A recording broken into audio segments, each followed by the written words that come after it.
مہربانی، اس کا بہت بڑا لطف اور کرم کہ جس نے ہم اور آپ کو سب کو قرآن کریم کی اس عظیم فضیلت سے اللہ تعالیٰ نے مستفیض فرمایا۔ میرے عزیز و دوستو، آپ حضرات کا یہ اجتماع قابل رشک ہوتا ہے۔ جب بھی میں اس سے پہلے بھی حاضر ہوا، اپنے تاثر کا اظہار کیا، اور جو پہلی مرتبہ آپ کی مسجد میں تراویح پڑھتا ہے اس کا بھی یہی تقریباً تاثر ہوتا ہے کہ یہ اللہ تعالیٰ کی خاص مہربانی ہے محلے والوں پر کہ جتنے سکون اور اطمینان کے ساتھ اور جتنے دلچسپی کے ساتھ، جتنی محبت اور شوق کے ساتھ یہ سجدہ ریز ہوتے ہیں، یہ قابل رشک، بہت بڑی بات، بہت بڑی بات۔ یہ اللہ تعالیٰ کی طرف سے قبولیت کی علامت و نشانی۔ میرے عزیز و دوستو، ہمارے بس میں کچھ نہیں، ہم بے اختیار ہیں۔ ہمارے ہی جیسے بھائی سڑکوں میں، بازاروں میں آپ کو نظر آئیں گے اور اپنے وقت کو وہاں پر لگا رہے ہیں اور دنیا کی نسبت سے اپنی محنتوں پر، اپنی صلاحیتوں کو خرچ کر رہے ہیں۔ اللہ تعالیٰ نے آپ کو، آپ کے پیشانی کے بالوں کو پکڑ کر اپنے گھر میں لا کے ڈال دیا۔ یہ تو اللہ کی عنایت ہے، اللہ کا کرم ہے۔ ہر ایک ایسا نہیں ہوتا، یہ تو جس کے دل میں کچھ طلب، کوئی تڑپ، کوئی چاہت، اللہ تعالیٰ اس کے لیے جب وہ ایک قدم رکھتا ہے تو اللہ تعالیٰ اس کے ہاتھ کو پکڑ لیتے ہیں اور اپنی بارگاہ میں لے جا کے بیٹھا دیتے ہیں۔ یہ اس کی عنایت ہے، یہ اس کا کرم ہے۔ دل چاہتا ہے کہ بس آپ مجھے دیکھتے رہیں، میں آپ کو دیکھتا رہوں اور اسی پر مجمع ختم ہو جائے۔ یعنی قابل رشک یہ مجمع ہے، اور جس انداز سے آپ حضرات ہمیشہ اس طرح کے تقریب میں بیٹھتے ہیں، اللہ رسول کی بات کو سنتے ہیں، یہ ایک امتیازی حیثیت ہے۔ بہرحال آپ کا دیکھنا ثواب، آپ سے گفتگو کرنا بھی ثواب، آپ سے ملاقات بھی ثواب، سوائے مسافر کے ساری ملاقاتیں انشاءاللہ قابل ثواب ہیں۔ اور اللہ رب العزت ہمارے اس مجمع کو قرآن کی نسبت سے قبول فرما لیں، اور ہم میں سے سب کے ایک بال اللہ تعالیٰ مغفرت فرما دیں، اور ہمارے ان ٹوٹی پھوٹی عبادتوں کو اللہ تعالیٰ قبول فرما لیں۔ ہم کیا، ہمارا سجدہ کیا، ہماری عبادت کیا، یہ تو اللہ تعالیٰ اس کو قبول فرما لیں تو سب کچھ ہے، نہیں تو کچھ بھی نہیں۔ تو اس لیے اللہ تعالیٰ نے اپنے خاص بندوں کے کا جو وصف بیان فرمایا وہ یہی ہے،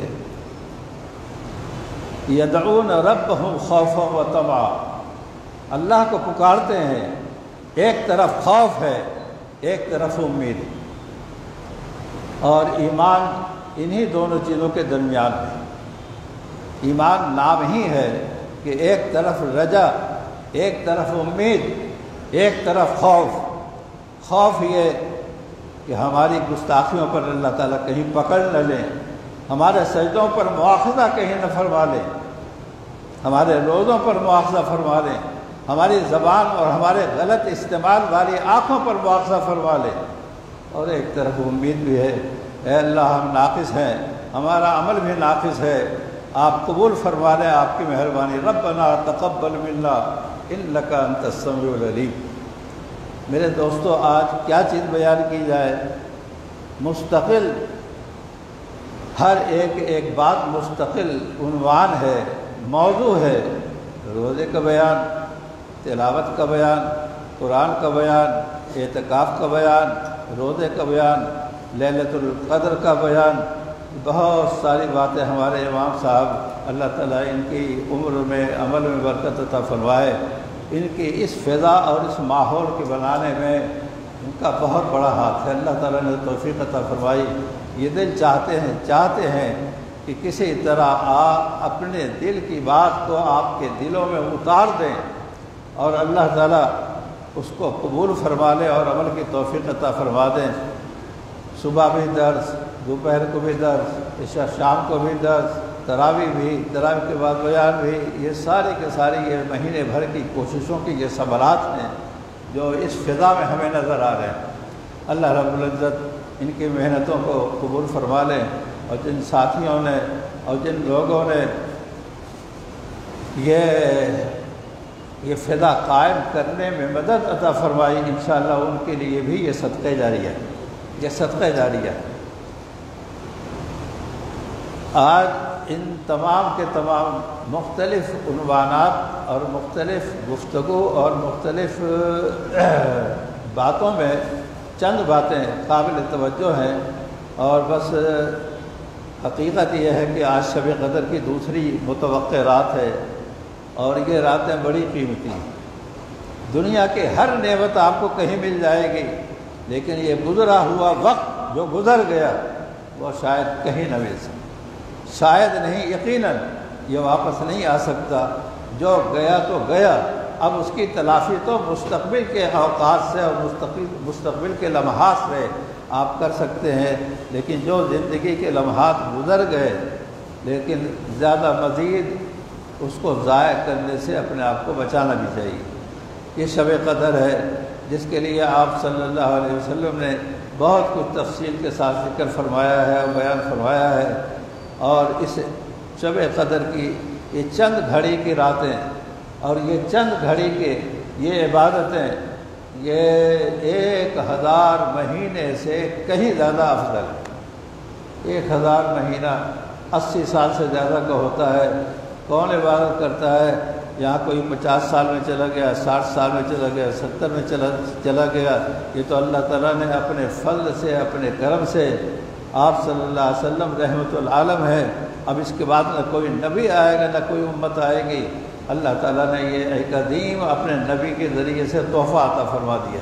اس تحفے کی قدر کریں، اس تحفے کی قدر کریں۔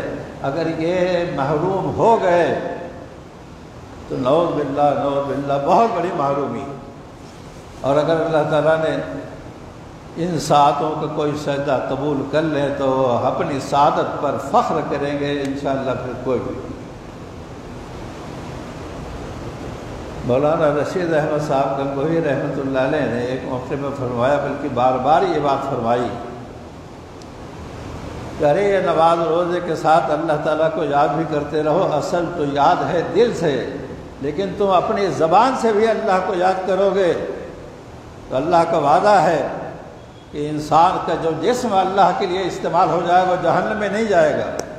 بڑی اونچی بات ہے۔ تو یہ فرمایا کہ زبان ہی سے اللہ کو یاد کر لو، یہ زبان جہنم میں نہیں جائے گی۔ جس زبان نے اللہ کہہ دیا، جس زبان نے لا الہ الا اللہ کہہ دیا، جس زبان نے الحمدللہ کہہ دیا، وہ جہنم میں نہیں جائے گی۔ تو کیا پورا جسم جہنم میں چلا جائے گا اور جنت میں صرف زبان جائے گی؟ زبان کو کاٹ کر جنت میں نہیں جایا جائے گا، زبان جائے گی تو صاحب زبان بھی جائے گا۔ ارے ایک دفعہ اللہ کا نام لیں، شیخ فرماتے ہیں ایک دفعہ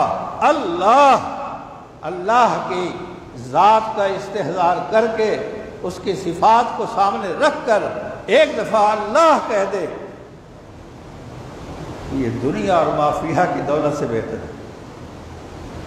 میرے دوستو، دنیا کی ساری نعمتیں جانے والی ہیں، ہم اپنے ہاتھوں سے کتنے روز قبروں میں دفناتے ہیں، وہ اپنے ساتھ 2 گز کفن کا ٹکڑا، 13 لباس ہوگا، یہی 2 گز کفن کا ٹکڑا لے کر جاتا ہے، اور اللہ تعالیٰ قیامت کے دن فرمائیں گے کہ اے میرے بندو، اے لوگو، تمہیں میں نے جیسا پیدا کیا تھا ویسے ہی تم میرے پاس آئے، وَتَرَكْتُمْ مَا خَوَّلْنَاكُمْ وَرَاءَ ظُهُورِكُمْ، ننگے پیدا کیا تھا، ننگے آئے۔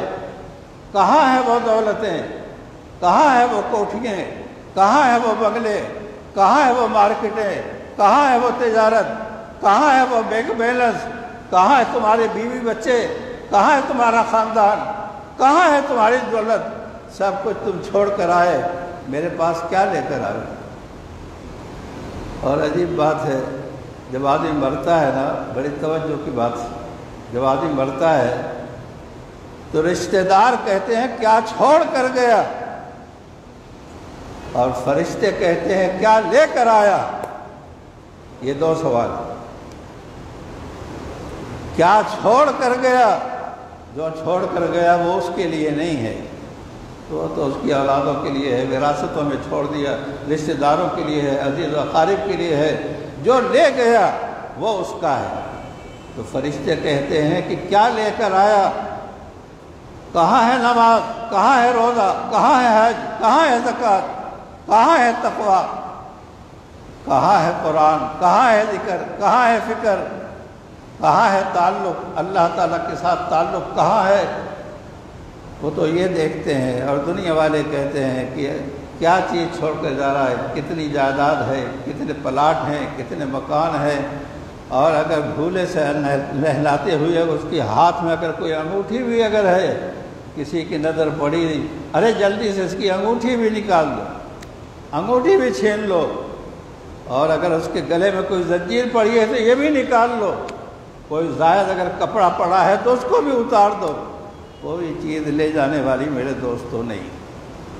وَتَرَكْتُمْ مَا خَوَّلْنَاكُمْ وَرَاءَ ظُهُورِكُمْ، اپنے پیچھے جو ہم نے نعمتیں دی تھیں وہ سب چھوڑ کر آ گئے۔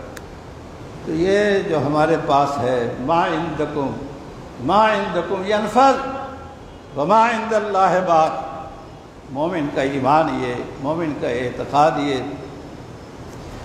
لیکن بڑے افسوس سے یہ بات کہنی پڑتی ہے کہ نہ قرآن ہمارے سامنے، نہ حدیث ہمارے سامنے، ایک من مانی زندگی، حیوانوں والی زندگی، جانوروں والی زندگی، خواہشات والی زندگی ہم گزار رہے ہیں۔ تو یاد رکھیے کہ جیسی زندگی ہوگی ویسی موت، اور جیسی موت ہوگی قیامت کے دن حشر اسی طرح کا ہوگا۔ اگر اللہ والی زندگی ہے تو موت بھی اللہ والی، موت اللہ والی ہے تو قبر سے اٹھنا بھی اللہ کے بندوں کے ساتھ ہوگا۔ لیکن اگر فسق و فجور کی زندگی ہے تو موت بھی ویسی ہی، اور موت جیسی ہے تو حشر بھی ایسی ہوگی۔ فیصلہ ہمیں کرنا ہے، آپ کو کرنا ہے کہ ہمیں کیا کرنا ہے، کیسے رہنا ہے۔ میرے عزیز دوستو، قرآن اگر آپ پڑھیں گے، ترجمہ پڑھیں گے اور علماء کی صحبت میں بیٹھیں گے، آپ کو قرآن کی حقیقت معلوم ہوگی کہ یہ قرآن کیا ہے۔ صرف تیجے کے لیے اور چالیسویں کے لیے یہ قرآن نہیں اترا ہے۔ کتاب انزلناہ الیک لتخرج الناس من الظلمات الی النور، اے محبوب یہ کتاب ہم نے آپ کو دی، اس لیے نہیں دی کہ اس کو چوم چاٹ کر طاقوں میں الماریوں میں رکھ دو، اس لیے دی تاکہ کفر کی ظلمت سے، شرک کی ظلمت سے، بدعت کی ظلمت سے، فسق و فجور کی ظلمتوں سے نور کی طرف آپ لوگوں کو نکالے۔ یہ ہے قرآن کو۔ قرآن نازل ہی اس لیے ہوا کہ ہم اپنی خواہشات کو چھوڑ کر اور اپنی چاہتوں کو چھوڑ کر اللہ کی چاہتوں کو پر زندگی گزار لیں۔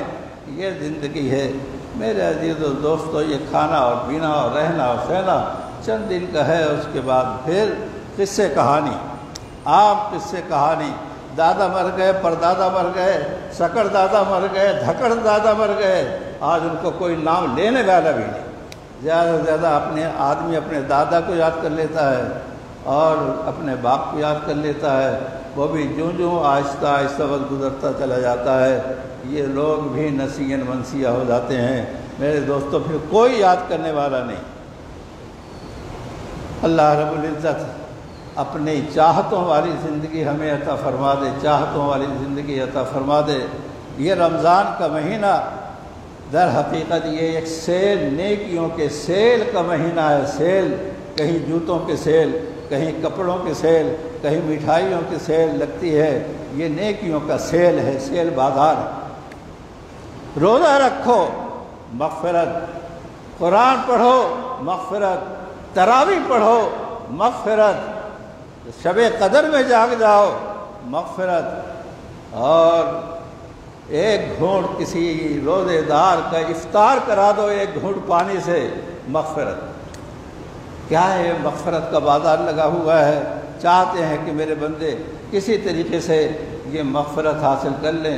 اسی لیے فرمایا گیا کہ اتنے مغفرت کی فضا، مغفرت کا ماحول، لیکن کوئی آدمی اس طرح سے زندگی گزار لے کہ جیسے رمضان سے پہلے تھا ویسے ہی رمضان میں بھی ایسے ہی عیاشیوں کے ساتھ اور فسق و فجور کے ساتھ چلا گیا، اللہ تعالیٰ اس کی مغفرت نہیں فرمائی۔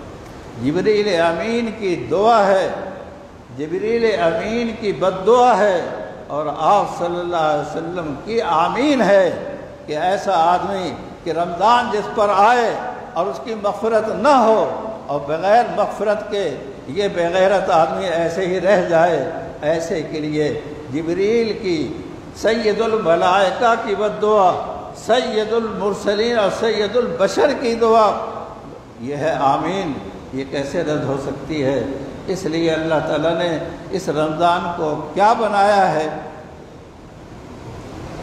میں دوستو میں خود نہیں سمجھ سکتا تو میں آپ کو کیا سمجھاؤں۔ ہاں اتنی بات سمجھ میں آتی ہے کہ ہے کچھ کہ آپ صلی اللہ علیہ وسلم جب رجب کا چاند ہوتا تھا تو آپ یہ دعا فرماتے تھے کہ اے اللہ شعبان اور رمضان کی برکتیں، رجب اور شعبان کی برکتیں عطا فرما، وبلغنا رمضان، اے اللہ رمضان تک پہنچا دے۔ کیا ہے رمضان میں کہ رمضان تک جینے کی تمنا، رمضان کے ملنے کی تمنا۔ میرے عزیز و دوستو، صحت کے ساتھ، تندرستی کے ساتھ، جوانی کے ساتھ، اعضاء اور جوارح کی سلامتی کے ساتھ اللہ تعالیٰ نے رمضان عطا کر دیا۔ کیا حق عطا کیا ہم نے، یہ قابل غور اور قابل توجہ۔ اس لیے رمضان ایک اپنی حقیقت ہے، اور اس حقیقت کے اثرات آپ دیکھ رہے ہیں کہ اگر رمضان نہ ہو، اتنا بڑا مجموعہ آپ بلا لیں، بیٹھا لیں اتنے آدمیوں کو، یہ رمضان ہی کی برکت تو ہے۔ یہ اعلان ہو رہا ہے، ہر رات اعلان ہو رہا ہے اللہ کی طرف سے، یہ اعلان، اے نیکیوں کے طلبگار بڑھ، آگے بڑھ، دروازہ کھلا ہوا ہے، اے برائیوں کے طالب رک جا، یہ اعلان ہو رہا ہے۔ فسق و فجور 11 مہینے کر لیے، ارے اب تو رک جا ظالم، اور نیکیوں کا طلبگار ہے، بڑھتے رہو بڑھتے رہو بڑھتے رہو، آگے چلتے رہو، اس کا کوئی ختم ہونے والی چیز نہیں ہے۔ اللہ تعالیٰ نے ایسے اسباب رحمت کے، مغفرت کے، برکت کے، جنت میں جانے کے کہ آپ اس کو سوچ بھی نہیں سکتے۔ یہ اللہ تعالیٰ کا کتنا بڑا فضل، حقیقت سمجھ میں نہ آئے لیکن یہ فرشتوں کی جو آواز اللہ کی طرف سے لگتی ہے کہ رک جا، آگے بڑھ۔ کتنے بزرگوں کو کے بارے میں ہم نے سنا ہے، پڑھا ہے کہ وہ کہتے ہیں کہ یہ آواز میں اپنے کانوں سے سنتا ہوں۔ ہم تو بہرے ہیں، دل کے اندھے ہیں، کانوں کے بہرے ہیں، نہ سمجھ میں آئے نہ صحیح، لیکن ایک حقیقت ہے اللہ تعالیٰ کے اس منادی کے یہ اثرات ہیں، اثرات۔ گرمیوں کا، شدید گرمیوں کے یہ روزے، 1.5 گھنٹے کی یہ تراویح، اور سحری کا اٹھنا، نرم گرم بستروں کو چھوڑنا، میرے دوستو یہ کوئی آسان کام ہے؟ پھر یہ تراویح، یہ تراویح رمضان کا ایک لازمی حصہ ہے، اور تراویح نام ہے قرآن پڑھنے کا۔ 40 سجدے، عام دنوں میں تو 17 رکعتیں پڑھنا مشکل، عام دنوں میں متفرق اوقات میں 5 فرض کے 17 رکعتیں وہ پڑھنا مشکل۔ آج 20 رکعتیں، امام مالک کے ہاں رحمۃ اللہ علیہ کے نزدیک تو تراویح کی 36 رکعتیں، تو 20 رکعت، 40 سجدے۔ حضرت ڈاکٹر عبدالحی صاحب رحمۃ اللہ علیہ شیخ عارفی فرماتے ہیں کہ یہ ایک سجدہ، میرے دوستو سجدے کو آپ کیا سمجھتے ہیں؟ کوئی معمولی بات ہے؟ اللہ تعالیٰ نے یہ پیشانی اپنے لیے رکھی ہے، یہ غیروں کے سامنے کٹ سکتی ہے، جھک نہیں سکتی۔ یہ ہے پیشانی، بڑی قیمتی چیز، بڑی قیمتی چیز ہے۔ جھکے گی تو اللہ کے سامنے جھکے گی۔ شیخ مجذوب فرماتے ہیں، بس جس نے بات سمجھی وہ زبان پر لے بھی آیا کبھی، لیکن دل میں کیا ہے وہ تو وہی جانتا ہے حضرت تھانوی رحمۃ اللہ علیہ کے بڑے چہیتے خلیفہ ہیں مجذوب رحمۃ اللہ علیہ، وہ فرماتے ہیں کہ اگر میں سر کو سجدے میں رکھ دوں، اگر میں سر کو سجدے میں رکھ دوں زمین کو آسمان کر دوں۔ عجیب بات، شاید نہ سمجھ سکے ہوں آپ۔ سجدہ کرتا ہے زمین پر، تعلق پیدا ہوتا ہے عرش پر رحمان کے ساتھ، اسی لیے فرماتے ہیں کہ اگر میں یہ اپنی پیشانی زمین پر رکھ دوں تو یہ زمین نہیں بلکہ اس زمین کو آسمان کر دوں۔ یہ آسمان تک پہنچانے والا یہ سجدہ ہے۔ اللہ کے نزدیک اس سجدے سے بڑھ کر کوئی عبادت نہیں۔ آپ صلی اللہ علیہ وسلم ارشاد فرماتے ہیں کہ ایک بندہ سجدے سے جتنا قریب ہوتا ہے، جتنا قریب ہوتا ہے کسی اور عبادت سے اتنا قریب نہیں ہو سکتا۔ تو ڈاکٹر صاحب رحمۃ اللہ علیہ فرماتے ہیں کہ ایک سجدہ ایک مقام ہے، روزانہ تراویح پڑھنے والا 40 مقام اللہ کے ہاں پیدا کرتا ہے، 40 رتبے، 40 مقام، 40 منصب، 40 درجے روزانہ۔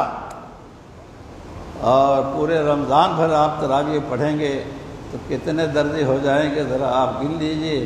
30 دن ہوتے ہیں، 30 کو 40 سے درجہ دے لیجئے، تقریباً 1200 درجے ہو جاتے ہیں۔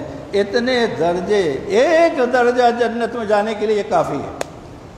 ارے ایک سجدہ بھی قبول ہو جائے جنت میں جانے کے لیے وہی کافی ہے۔ اللہ کے ہاں ڈھیروں عبادت کی ضرورت نہیں، اللہ کے ہاں تو قبولیت کا مسئلہ ہے۔ کتنے سجدے کیے، مسئلہ یہ نہیں کیسا کیا۔ جب پیشانی زمین پر ٹکی تو تمہارا خیال کہاں تھا، تمہارا ذہن کہاں تھا، دل و دماغ کہاں تھا۔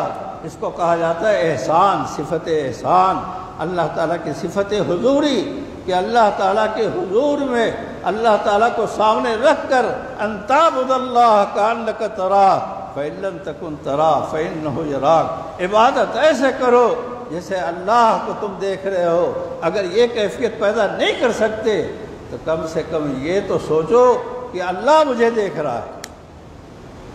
میرے دوستو، ہمارے یہ سجدے جس میں گھوڑے، جس میں گدھے، جس میں بازار، جس میں دکانیں، جس میں سڑکیں، جس میں اپنا گھر، اپنی جائیداد، اپنی دکانوں کو تصور ہوتا ہے، لیکن کاش کہ ایک سجدہ بھی اللہ کے لیے ہو جائے، اللہ تعالیٰ بیڑا پار کر دے۔ ایک سجدہ، میرے دوستو، ایک سجدہ کر کے دیکھو ذرا، بہت ہی محنت و مشقت کے ساتھ ایک سجدے کو 2 رکعت کو اس طرح سے پڑھ لو کہ اللہ کے سوا تمہارے ذہن میں کوئی چیز نہ آئے۔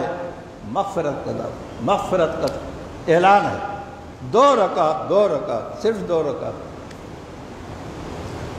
حضرات صحابہ کی تو ساری نمازیں ایسی ہوتی تھی، ان کو جہاد میں نماز پڑھتے ہوئے تیر لگ جاتا تھا، پتہ بھی نہیں چلتا تھا، خون کے فوارے نکل رہے ہیں لیکن ان کو پتہ بھی نہیں کہ کیا ہوا۔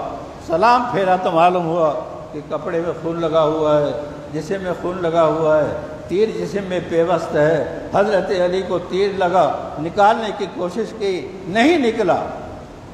انہوں نے کہا چھوڑ دو، جب میں سجدے میں جاؤں تو یہ تیر نکال لینا۔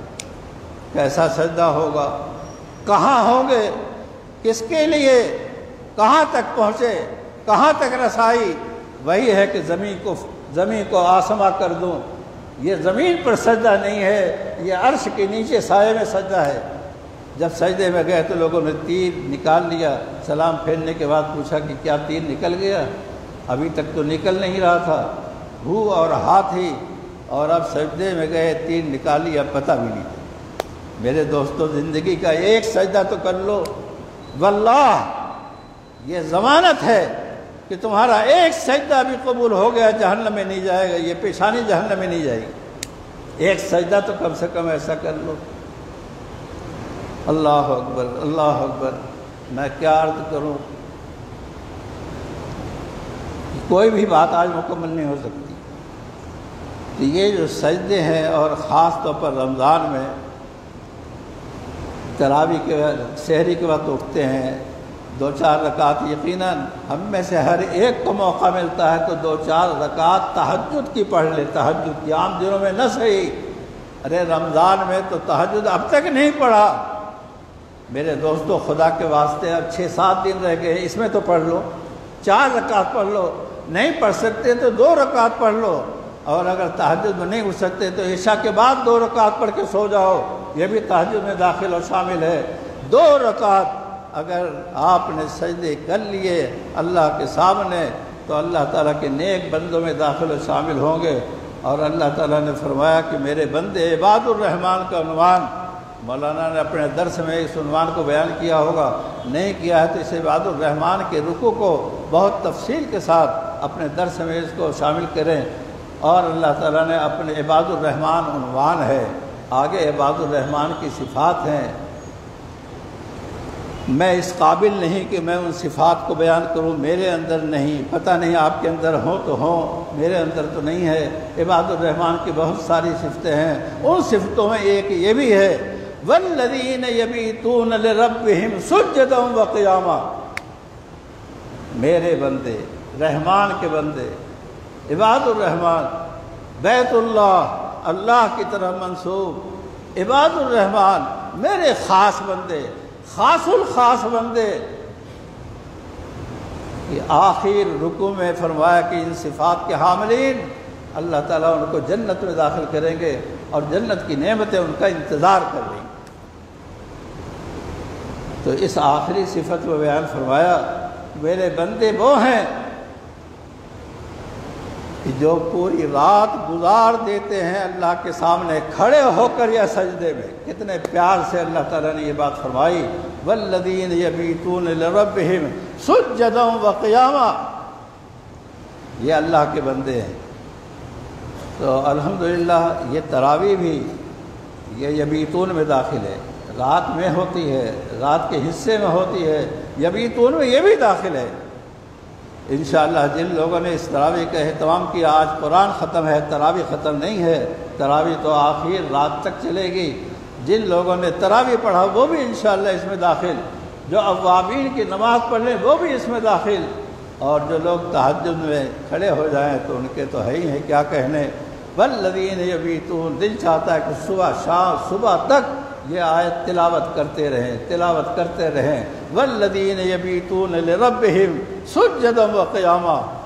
کیا حال ہے، کیا حال ہے اس شخص کا، کیا سعادت ہے اس شخص کی جو راتوں کی تنہائیوں میں کبھی کھڑا ہوتا ہے، کبھی رکوع کرتا ہے، کبھی سجدہ کرتا ہے، اور سجدے میں اللہ تعالیٰ نے، آپ صلی اللہ علیہ وسلم نے بہت ساری دعائیں سکھلائی۔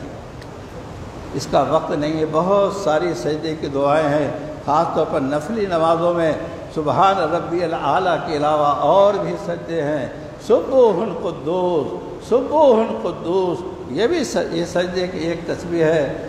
اور آپ صلی اللہ علیہ وسلم نے پیشانی زمین پر رکھ کر یہ دعا امت کو سکھلائی، اللہم آت نفسی تقواہا وزکھا انت خیر من زکاہا انت ولیہا ومولاہا۔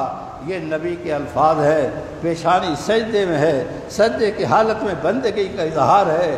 میرے عزیز و دوستو، ایک دن تو یہ دعا پڑھ لو، نبی نے تو پوری زندگی دعا پڑھی، ایک دن یہ دعا پڑھ لو، اے اللہ میرے نفس کا تزکیہ فرما دے، آپ تزکیہ کرنے والے ہیں، اے اللہ اس نفس کو پاک فرما دے، آپ پاک کرنے والے ہیں، اے اللہ تقوی عطا فرما دیں، اے اللہ یہ تقوی کا مہینہ ہے، اے اللہ ہمیں بھی یہ تقوی نصیب فرما۔ میرے عزیز و دوستو، اب تک کی جو باتیں ہیں میرے دل و دماغ میں نہیں تھیں، مجھے یہ بات کرنی ہے میرے سامنے، تو ایک نقطہ تو یہ ہے کہ یہ رمضان تقوی کا مہینہ ہے، اور قرآن کریم میں دیکھو گے 20 جگہ تقوی کا ذکر اور تقوی والوں پر انعام اور اکرام کا تذکرہ ہے۔ ان المتقین فی جنات وعیون، ان المتقین فی جنات ونعیم، ان المتقین فی ظلال وعیون۔ اب کہو کتنی آیتیں ہیں، ایک درس میں ایک موقع پر صرف متقین کی آیتوں کو جمع کر کے ذرا لوگوں کو سمجھا دیں اور لوگوں کو بتلا دیں۔ تقوی تقوی تقوی، اسی تقوی پر میرے عزیز و دوستو یہ بنیاد ہے ہماری نیک زندگی کی، ہماری نیک زندگی کی بنیاد اسی تقوی پر ہے۔ اور اس رمضان کا مقصد بھی اللہ تعالیٰ نے لعلکم تتقون، روزہ فرض اس لیے کیا گیا، روزے کی عبادتیں اس لیے قائم کی گئیں تاکہ تم متقی ہو جاؤ، اور متقی بن کر تقوی والی صفات اختیار کر کے متقیوں پر جو انعام اور کرام اللہ تعالیٰ نے وہ سارے کے سارے تمہیں ملیں گے۔ لیکن متقی بن جاؤ۔ اور تقوی کیا ہے یہ تفصیل امام صاحب پر چھوڑتے ہیں، وہ بتلائیں گے انشاءاللہ۔ تقوی کا حاصل خلاصہ یہ، تقوی کے معنی ڈرنے کے ہیں، تقوی کے معنی بچنے کے ہیں۔ مطلب کیا؟ بچنا، اور بچنے کے ساتھ ساتھ یہ اللہ تعالیٰ کے سے ڈرنا، بچنے کے ساتھ ڈرنا، یعنی اللہ کے ڈر سے اللہ کی نافرمانیوں کو چھوڑ دینا، یہ بہت مختصر اور حاصل ہے۔ میرے عزیز و دوستو، میں نے پہلے بھی ایک دفعہ اس مجمع میں یہ بات کہی تھی، کہاں یاد رہتی ہے، اتفاق سے مجھے یاد آ گئی۔ آپ کوئی تہجد نہ پڑھیں، یہ تو فضیلت کی باتیں ہیں، واللہ منبر رسول پر بیٹھ کر یہ بات کہتا ہوں، کوئی تہجد نہ پڑھیں، کوئی نفل نہ پڑھیں، کوئی ذکر نہ کریں، کوئی غیر ضروری غیر زائد تلاوت نہ کریں۔ رمضان میں نماز میں تلاوت کرنا تو ضروری ہے، لیکن زائد پورے قرآن کو پڑھنا۔ لیکن اگر آپ ان تمام عبادتوں کے ساتھ گناہ کو بھی کرتے رہے تو کوئی تقوی نہیں۔ قیامت کے دن پورے وثوق سے یہ بات کہتا ہوں، جتنی نفلی عبادتیں ہیں واللہ ایک بھی نہ کریں، لیکن گناہ سے بچ جائیں، گرین چینل سے آپ جنت میں داخل ہو جائیں گے، کوئی روکنے والا نہیں ہوگا، کوئی پوچھنے والا نہیں ہوگا۔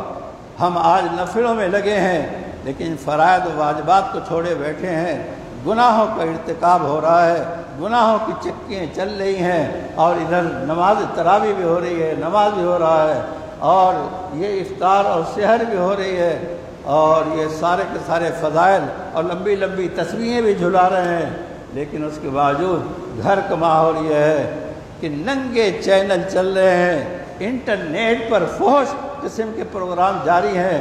آپ کے موبائل پہلے ان کے لیے بہت دور جانا پڑتا تھا، اور اب تو جیب سے نکالا، بیت الخلاء میں بھی بیٹھے ہیں، وہیں بٹن دبایا، سارے مناظر آپ کو وہیں مل جائیں گے۔ ڈائننگ روم میں بیٹھے ہیں وہاں، بیت الخلاء میں بیٹھے ہیں وہاں، بازار میں جا رہے ہیں وہاں۔ آج یہ گناہوں کے چینل کھلے ہوئے ہیں، بڑے بڑے داڑھی والے، تسبیح پڑھنے والے، تہجد پڑھنے والے، اپنے آپ کو تو مسجدوں میں لا کر، لیکن ان کے گھر کا ماحول ان کے قابو میں نہیں ہے۔ میرے عزیز و دوستو، یاد رکھیں، آپ کی تنہا نماز آپ کو جنت میں نہیں لی جائے گی۔ قُوا أَنفُسَكُمْ وَأَهْلِيكُمْ نَارًا، بچاؤ اپنے آپ کو، اپنی اولادوں کو جہنم سے۔ جہنم میں آپ کی تنہا نماز آپ کو جنت میں نہیں لی جائے گی جب تک کہ آپ پوری ذمہ داری کا ثبوت پیش نہ کریں۔ جو آپ نے راستہ اپنے لیے منتخب کیا، وہ تمہاری اولاد کے لیے وہ راستہ کہاں ہے، تمہاری بیوی کے لیے وہ راستہ کہاں ہے، تمہاری خواتین کے لیے وہ راستہ کہاں ہے؟ وہ بے حیائی، یہ عریانی، یہ بے حجابی، یہ بے غیرتی کا انداز اور یہ بے غیرتی کے حالات بازاروں میں، سڑکوں پر، آپ کو وہ نماز جنت میں نہیں لے جائے گی، واللہ نہیں لے جائے گی۔ یہ ذمہ داری ہے، یہ ذمہ داری ہے۔ قُوا أَنفُسَكُمْ وَأَهْلِيكُمْ نَارًا۔ آپ ہر ایک آدمی دیکھے کہ کیا میں اپنے اس فریضے کو انجام دے رہا ہوں، اس فریضے کو پورا کر رہا ہوں۔ اولاد جہنم میں اور آپ جنت کی طرف جا رہے ہیں، سبحان اللہ۔ یہی ہے اولاد کے ساتھ آپ کی محبت، آپ کا تعلق، اولاد کے ساتھ خیر خواہی، یہی ہے مساوات، مواسات، یہی ہے اس کے ساتھ رحم دلی۔ ارے جس آگ سے تم جب بچ رہے ہو، اپنے گھر والوں کو بچاؤ۔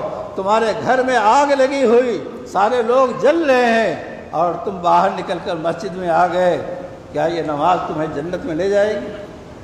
میرے عزیز و دوستو، بات لمبی ہے، مختصر سی بات کہ اللہ نے اس روزے کو، اس رمضان کو، اس تراویح کو، اس قرآن کی تلاوت کو اور یہ سارے کے سارے یہ اعمال کو اللہ تعالیٰ نے اس لیے رکھا کہ اس کے اثرات سے انسان کے اندر تقوی پیدا ہوگا۔ یہ ایک نقطہ تحفے کے طور پر دے رہا ہوں، گھر لے کر جائیے، سوچئے، سمجھئے، فکر کیجئے، غور کریں اس کو۔ رمضان میں تقوی، علماء نے فرمایا کہ یہ تقوی کیسے حاصل ہوا، کیوں حاصل ہوا؟ اس لیے کہ روزے کی جو فرضیت ہے اس میں 3 چیزوں سے منع کیا گیا، تینوں چیزیں حلال۔ توجہ میرے عزیز و دوستو، 5 منٹ میری طرف متوجہ ہو جائیں اور سمجھنے کی کوشش کریں کہ رمضان میں 3 حلال چیزوں کے چھوڑنے کو حکم دیا، اسی کا نام روزہ ہے۔ 3 چیزیں حرام نہیں ہیں، حلال ہے، گھر میں آپ کے کھانے کی چیزیں ہیں، کولڈ ڈرنک ہے اور ٹھنڈا پانی ہے، تنہا ہے، کوئی دیکھنے والا نہیں، زبان پر کانٹے لگے ہوئے ہیں، منہ خشک ہو رہا ہے، لیکن ہمت نہیں کہ بوتل سے پانی نکال کر پی لے۔ کیوں؟ اللہ نے منع کیا۔ میرے دوستو، اللہ نے حلال چیز سے منع کر دیا، رک گئے، تو آپ اندازہ فرمائیے کہ کیا یہ تقوی ہے کہ جو پہلے سے حرام ہے اس کو کرتے رہیں، شیر مادر کی طرح سے گھونٹتے رہیں اور ٹھنڈے پانی سے بچتے رہیں؟ میرے دوستو، یہ کوئی تقوی نہیں۔ مشق کرائی جا رہی ہے۔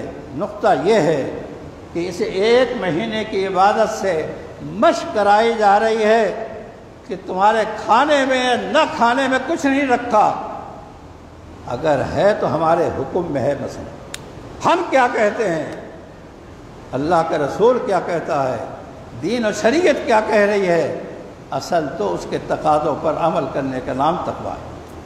یہ مشق کرائی جا رہی ہے اس طرح سے کہ جب اللہ تعالیٰ نے حلال چیز کو تم سے چھڑا دیا، ایک محدود وقت کے لیے، 12 گھنٹے کے لیے، اور 12 گھنٹے کھاتے پیتے رہو کچھ بھی نہیں، لیکن 12 گھنٹے اوقات محدودہ میں پابندی لگا دی، منع کر دیا، رک گئے آپ، اور ادھر حرام کھا رہے ہیں، سود کھا رہے ہیں، جھوٹ بول رہے ہیں، غیبت کر رہے ہیں، لوگوں کے حق تلفیاں کر رہے ہیں، ان کے حقوق کو ضائع کر رہے ہیں۔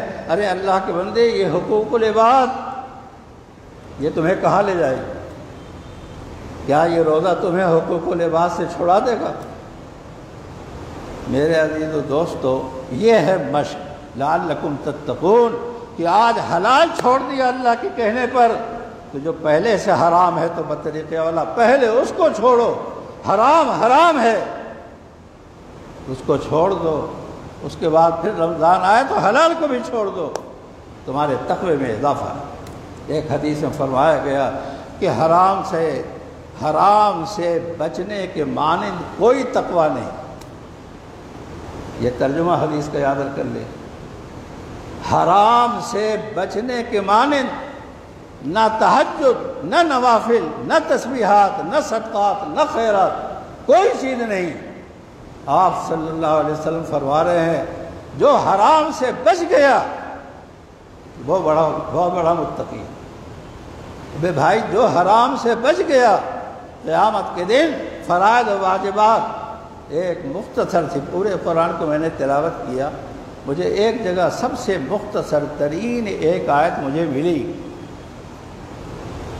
اور فرمایا اس میں یہ کہ والذین آمنوا وعملوا الصالحات،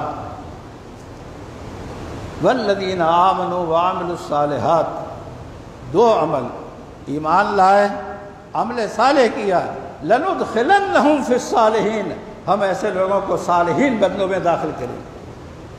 2 عمل، ایک ایمان، ایک اعمال سے مراد فرائض و واجبات ہیں۔ ان فرائض و واجبات کو ادا کرنے، گناہوں سے رک جانے سے پر زندگی اگر ختم ہو گئی، بہت بڑا تقویٰ ہے۔ آخر کی نجات، تمام مراحل اللہ تعالیٰ نے کامیابی کے ساتھ گزاریں گے اور جنت میں لے کر پہنچا دیں گے۔ میرے عزیز و دوستو، رمضان اس لیے آیا تاکہ ہم حرام چھوڑیں، اپنی زندگی کے ناجائز خواہشات کو چھوڑیں، ناجائز چاہتوں کو چھوڑیں، ناجائز آمدنی کو چھوڑیں، اپنی زبان اپنے اعضاء جوارح کو غلط استعمال کرنے سے روکیں۔ رمضان اس لیے آیا، اگر رمضان اس سلامتی کے ساتھ گزر گیا تو رمضان کا حق ادا ہوا، اس کی برکات انشاءاللہ رمضان کے بعد بھی حاصل ہو۔ لیکن اگر رمضان میں بھی حرام کاریاں چلتی رہیں، حرام خوریاں چلتی رہیں، تو میرے دوستو ان روزوں کا کوئی فائدہ نہیں ہوگا۔ یہ روزہ اور یہ روزہ نہ ہم کو نہ آپ کو یہ جہنم سے نہیں بچا سکتا۔ ایک تو مسئلہ یہ کہ یہ رمضان تقوی کا مہینہ ہے، اور تقوی کا معنی یہ ہے کہ حرام چیز کو چھوڑ دیں۔ حرام سے مراد اللہ تعالیٰ نے جس چیز سے روک دیا وہ حرام ہو گئی۔ آج دن میں روزہ رکھ کر یہ کھانا بھی حرام، پینا بھی حرام، اور جو حرام پہلے سے ہیں، زنا ہے، بدکاری ہے، شراب خوری ہے، یہ ساری چیزیں اگر چلتی رہیں، جھوٹ ہے، غبن ہے، فحشات ہیں، زبان کا غلط استعمال ہے، کانوں کا غلط استعمال ہے، آنکھوں کا غلط استعمال ہے، یہ تقوی کی ہوا بھی نہیں لگی، واللہ تقوی کی ہوا بھی نہیں لگی۔ اس لیے تقوی کی حقیقت کو سمجھیں اور اس کو حاصل کرنے کی کوشش کریں۔ اگر آج یہ تقوی پوری حقیقت کے ساتھ ہماری زندگی میں اگر آ گیا تو انشاءاللہ آئندہ زندگی میں بھی اس کے اثرات باقی رہیں۔ یہ تو رمضان کے بارے میں بات ہوئی، اور آخری بات کہ قرآن کریم جو اس تلاوت میں جو تراویح میں پڑھا گیا، اور اسی لیے اس مہینے کو شہر القرآن کہا جاتا ہے۔ قرآن اس مہینے میں نازل ہوا۔ قرآن کا بہت گہرا تعلق رمضان سے۔ ایک حدیث، یہ قرآن کریم جو ہم نے پڑھا یہ پیغام ہے، پیغام، یہ تراویح پیغام ہے کہ 1.5 گھنٹہ اگر آپ نے قرآن کریم کے پڑھنے اور پڑھانے میں لگایا تو گھر جا کر کل سے جو آپ کی زندگی شروع ہوگی اس میں 10 منٹ آپ قرآن پڑھ لیں۔ 10 منٹ، یہاں 1.5 گھنٹہ آپ رگڑے کھا رہے ہیں، کیا 10 منٹ آپ کے پاس وقت نہیں؟ نفلی نمازوں میں روزہ ہو، توجہ فرمائے، روزہ ہو، صدقہ ہو، تسبیحات ہو، سب سے افضل ترین عبادت قرآن کریم کی تلاوت ہے۔ نماز میں ہو تو بہت اچھا، نماز میں ایک حرف پر 7,000 نیکیوں کا ثواب، رمضان میں ایک حرف پر 7,000 نیکیوں کا ثواب۔ اگر بیٹھ کے پڑھیں گے تو آدھا ہوگا، اور اگر نماز سے ہٹ کر پڑھیں گے، لیکن پھر بھی قرآن کریم کی جیسی بھی تلاوت ہو، نماز میں ہو یا نماز سے باہر ہو، وہ تمام عبادتوں سے افضل ہے۔ دوسرے نمبر پر تسبیحات ہیں، تیسرے نمبر پر صدقات ہیں، چوتھے نمبر پر روزہ ہے۔ اور روزہ کا حال کیا ہے؟ ان کا حال تو معلوم کرتے رہیے۔ روزے کا کیا حال ہے؟ روزے کا حال یہ ہے کہ یہ جنت سے تمہیں دور کرنے والا، جنت کو روکنے و جہنم کو روکنے والا، اور جہنم کی طرف سے جو رکاوٹیں اللہ تعالیٰ پیدا فرما دیں گے، گویا کہ اس کو جلنا کہا گیا ہے۔ یہ ڈھال ہے روزہ جہنم کی آگ سے، جہنم کے عذاب سے۔ جب روزے کا یہ حال ہے تو قرآن کی تلاوت کا کیا حال ہوگا، تسبیحات کا کیا حال ہوگا؟ اللہ تعالیٰ، آپ صلی اللہ علیہ وسلم فرماتے ہیں جس نے ایک مرتبہ الحمدللہ، ابھی ایک مرتبہ بھائی، ایک مرتبہ الحمدللہ صدق کے دل سے، توجہ سے، اور اپنے اللہ کو سامنے رکھتے ہوئے، حاضر ناظر سمجھتے ہوئے، اس کی ذات و صفات پر یقین کرتے ہوئے الحمدللہ، تملأ المیزان، یہ میزان عمل کو بھر دے گی، زمین آسمان کی فضاؤں کو بھر دے گی۔ میں تو ناواقف آدمی، فلکیات کا، سائنس کا مجھے علم نہیں ہے، کچھ کتابیں دیکھی ہیں، اور آپ نے بہت بڑے فلکیات اور سائنسدان یہاں بیٹھے ہوں گے۔ سبحان اللہ جب آدمی کہتا ہے، الحمدللہ کہتا ہے، زمین سے آسمان تک کی فضائیں نیکیوں سے بھر جاتی ہیں۔ کتنی فضا ہے کوئی بتلا سکتا ہے؟ آج تک کب سے اللہ تعالیٰ نے اس کائنات کو پیدا کیا، فلکیات کے نظام کو قائم کیا، لیکن آج تک جتنی معلومات ہیں وہ کم ہیں، مجہولات اس سے کہیں زیادہ ہیں۔ زندگی جس نے لگا دی وہ بھی کہتا ہے کہ تھوڑی دور اوپر جا کر ہم واپس آ جاتے ہیں، ہمیں کچھ پتہ نہیں کہ سورج کیا ہے، چاند کیا ہے، سیارات کیا ہے۔ سیارہ یہ شمسی نظام پڑھے لکھے کا مجموعہ ہے۔ مفتی شفیع صاحب رحمۃ اللہ علیہ رب العالمین کی تفسیر میں فرماتے ہیں یہ ایک شمسی نظام جو لاکھوں کروڑوں میلوں پر پھیلا ہوا ہے، اس جیسا عالم ایک نہیں ہزاروں عالم اس فضاؤں میں موجود ہے، ہزاروں عالم ان فضاؤں میں موجود ہے۔ کتنا بڑا عالم ہے کہ بعض سیارات اللہ نے پیدا کیا، اب تک اس کی روشنی زمین پر نہیں پڑی، کتنا فاصلہ ہے۔ فرمایا کہ جب بندہ کہتا ہے الحمدللہ پوری فضا بھر جاتی ہے، اور جب کہتا ہے سبحان اللہ الحمدللہ، میزان قیامت کے دن جو ترازو جس میں ساتوں زمین اور ساتوں آسمان آ جائیں گے، یہ ایک لفظ کہنے سے پورا میزان عمل نیکیوں سے بھر جائے گا۔ یہ تسبیحات ہیں قرآن کے بارے میں، اللہ کی ذات سے نکلا ہوا یہ کلام ہے۔ اس کلام کی حقیقت کو ہم کیا جانیں اور کیا سمجھیں۔ میرے عزیز و دوستو، کہنے کا مقصد یہ ہے کہ دوسری بات یہ ہے کہ حرام سے بچنے کے ساتھ ساتھ آپ قرآن کریم کی تلاوت اور نماز، قرآن نماز، یہ دو انسان کی زندگی کی یہ بنیادی عبادتیں ہیں۔ یہ دونوں کا اہتمام ہو گیا، نیکیوں کے دروازے کھل گئے، اور نیکیوں کے دروازے کھلے تو جنت کے دروازے بھی انشاءاللہ کھل جائیں گے۔ آپ صلی اللہ علیہ وسلم نے ایک صحابی کو یوں نصیحت فرمائی اور یوں فرمایا کہ علیک بتلاوت القرآن۔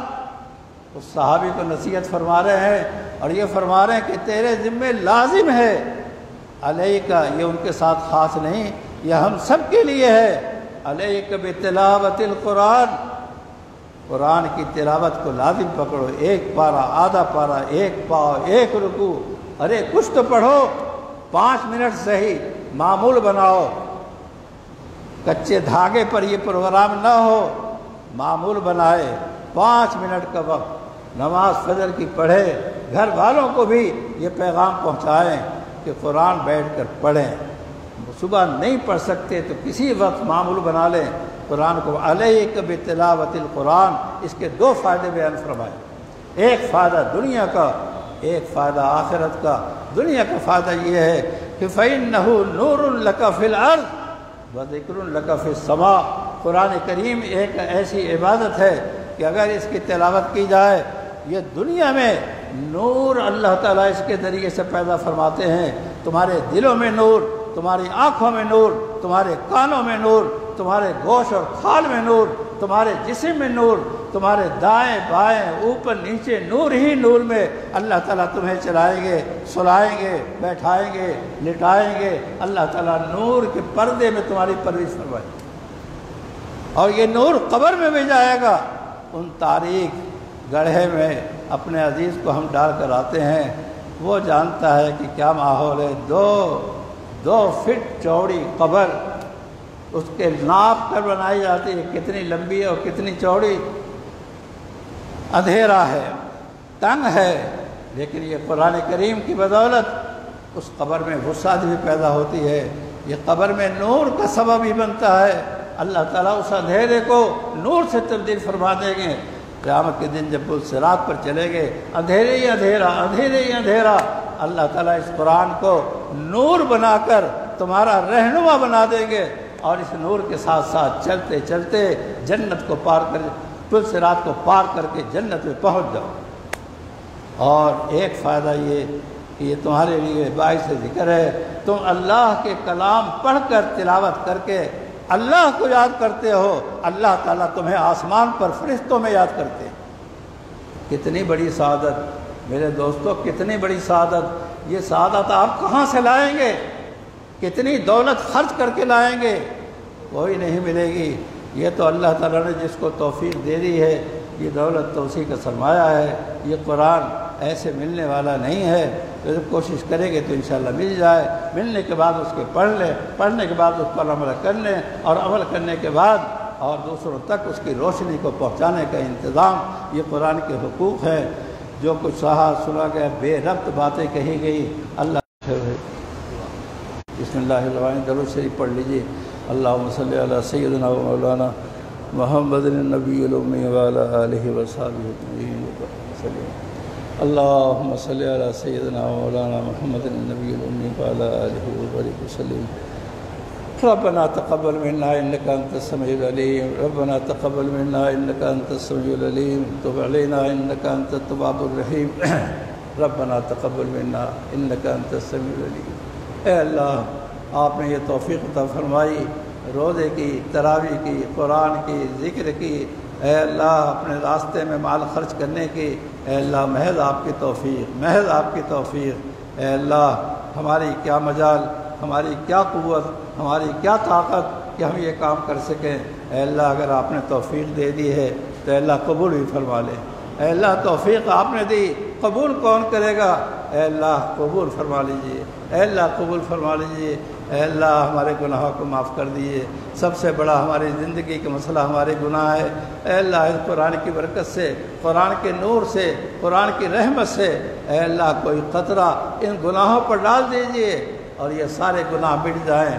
اے اللہ ہمارے گناہوں کو معاف فرما دیجیے، ہمارے والدین کی مغفرت فرما دیجیے. اے اللہ ہمارے عزیز اور اقارب کی، اے اللہ پوری امت مسلمہ کی سب کی مغفرت فرما دیجیے. اے اللہ اس قرآن کا نور ہمیں دنیا میں بھی عطا فرما، قبر میں بھی عطا فرما، آخرت میں بھی عطا فرما. اے اللہ اس قرآن کو ہمارے لیے رفیق حیات جنت میں بنا دیجیے، ہمارے لیے مونس بنا دیجیے، قبر میں ساتھی بنا دیجیے، دنیا میں اے اللہ اپنے فضل سے اس قرآن کریم کے ساتھ سچا تعلق، سچی محبت عطا فرما دیجیے. اے اللہ آپ نے نبی کی یہ دعا ہمارے حق میں قبول فرما لیجیے. اللہم اجعل القرآن ربیعۃ قلوبنا. اے اللہ اس قرآن کو ہمارے دلوں کی بہار بنا دیجیے. اے اللہ اس قرآن کو ہمارے دلوں کی بہار بنا لیجیے. اے اللہ اس قرآن کریم کو ہمارے دلوں کی بہار بنا دیجیے. اے اللہ ہمیں قرآن کریم کے سچا تعلق نصیب فرما دیجیے. اللہم ارزقنا القرآن العظیم. اے اللہ قرآن کی جو حقیقت آپ کے محبوب صلی اللہ علیہ وسلم نے مانگی ہے وہ حقیقت اللہ ہمیں بھی عطا فرما دیجیے. اللہم ارزقنا القرآن العظیم. اللہم ارزقنا القرآن العظیم وخلطہ بلحومنا ودمائنا واسمائنا وابصارنا واستعمل بہ اجسادنا. اے اللہ اس قرآن کو ہماری زبانوں میں، اے اللہ ہمارے کانوں میں، ہماری آنکھوں میں، ہمارے خون میں، اے اللہ ہمارے گوشت پوش میں اے اللہ خلط ملط فرما دیجیے. اس قرآن کو ہمارے جسم کے ساتھ پیوست کر دیجیے اور اس قرآن کے احکام کے لیے ہمارے وجود کو، ہمارے جسم کو اے اللہ قبول فرما لیجیے. اے اللہ جو پریشانی ہے اے اللہ ہمیں لاحق ہیں ان سب پریشانیوں کو دور فرما دیجیے. حاضرین میں جو بیمار ہیں، ان کے متعلقین میں جو بیمار ہیں اے اللہ سب کو صحت عطا فرما. ہمارے عزیز و اقارب میں جو دنیا سے رخصت ہو گئے ہیں اے اللہ ان کی مغفرت فرما، ان کے درجات کو بلند فرما. اے اللہ یہ وبائی بیماری، اے اللہ یہ وائرس، یہ اللہ کا اے اللہ آپ کا عذاب ہے. اے اللہ لوگ کہتے ہیں کہ ہم اس کا مقابلہ کریں گے. اے اللہ آپ کے بھیجے ہوئے مچھر سے مقابلہ نہیں کر سکتے. اس پوری دنیا میں پھیلا ہوا وائرس اے اللہ اس سے کیا مقابلہ کریں گے. اے اللہ ہمیں معاف فرما دیجیے، ہمیں ہدایت نصیب فرما دیجیے، ہدایت کی طرف متوجہ فرما دیجیے. آپ کی ذات سے سب کچھ ہونے کا یقین فرما دیجیے. اے اللہ اس مصیبت کو پورے عالم اسلام سے، اے اللہ پورے عالم انسانیت سے اس وبا کو دور فرما دیجیے. اے اللہ ہمارے گناہوں کو معاف فرما دیجیے. اے اللہ ہمارے گناہوں کو معاف فرما دیجیے. ربنا آتنا فی الدنیا حسنۃ وفی الآخرۃ حسنۃ وقنا عذاب النار. اے اللہ اپنے فضل سے، اپنے کرم سے اے اللہ یہ قرآن کی دولت عطا فرمائی، اس سے وابستگی سے ہمیں محروم نہ فرما. اے اللہ اس کے پڑھنے میں، پڑھانے میں، سیکھنے میں، سکھانے میں اے اللہ ہماری صلاحیتوں کو استعمال فرما لیجیے. ہماری اولادوں کو اللہ دین کی خدمت کے لیے قبول فرما لیجیے. اے اللہ اپنے فضل سے، اپنے کرم سے ہمیں جو بیمار ہیں ان کو شفا عطا فرما. ہمارے گھر والوں میں جو بیمار ہیں ان کو بھی صحت و عافیت عطا فرما. اے اللہ یہ قرآن شفا ہے، اے اللہ شفا ہے. اے اللہ روحانی شفا بھی ہے، جسمانی شفا بھی ہے. اس قرآن کی برکت سے ہمیں شفا عطا فرما دیجیے. دنیا اور آخرت کی ہر خیر عطا فرما دیجیے. اے اللہ ہماری اس مسجد میں اور برکت عطا فرما. اے اللہ اور برکت عطا فرما. اے اللہ ان نمازیوں کو، اے اللہ ان مخلصین بندوں کو اے اللہ قبول فرما لیجیے. جس توجہ اور محبت کے ساتھ اے اللہ تو انہوں نے آپ کی بات سنی، ان کے دلوں کی گہرائیوں میں اس کو اتار دیجئے، اے اللہ عمل کے لیے ان کو قبول فرما لیجئے، مزید اس کی توفیق عطا فرما دیجئے۔ اللہم زدنا ولا تنقصنا، اللہم آتنا ولا تحرمنا، اللہم آتنا ولا تحرمنا، یا حی یا قیوم برحمتک نستغیث، اللہم اصلح لنا شأننا کلہ ولا تکلنا الی انفسنا طرفۃ عین، اللہم انا نسألک من خیر ما سألک منہ نبیک محمد صلی اللہ علیہ وسلم، ونعوذ بک من شر ما استعاذ منہ نبیک محمد صلی اللہ علیہ وسلم، اللہم انت المستعان، اللہم انت المستعان، اللہم انت المستعان، یا حی یا قیوم برحمتک نستغیث، صلی اللہ تعالی علی خیر خلقہ محمد وآلہ وصحبہ اجمعین برحمتک یا ارحم الراحمین۔ یہ چند باتیں آپ کی ترغیب کے لیے کہی گئی ہیں۔ اصل میں تو اب آپ یہاں سے اٹھ کر جب گھر جائیں تو کم سے کم 2-4 رکعت، اگر زیادہ نہیں جا سکتے 2-4 رکعت نماز پڑھ کر پھر سو جائیں، پھر سحری میں اٹھ جائیں۔ پوری رات کا جاگنا کوئی فرض واجب نہیں ہے، جتنا بھی ہو سکے کچھ کریں۔ یہ کہنا سننے کا آج کام نہیں، کھانے پینے کا ماحول نہیں، بات چیت کا ماحول نہیں۔ اصل تو اس رات کا حق یہ ہے کہ اللہ کا بندہ کھڑا ہو جائے، اللہ ہو بندہ ہو تیسرا کوئی نہ ہو، اس فضا میں چند رکعتیں پڑھ لیں، انشاءاللہ دنیا کا بھی بیڑا پار اور آخرت کا بھی بیڑا پار۔ وآخر دعوانا الحمدللہ۔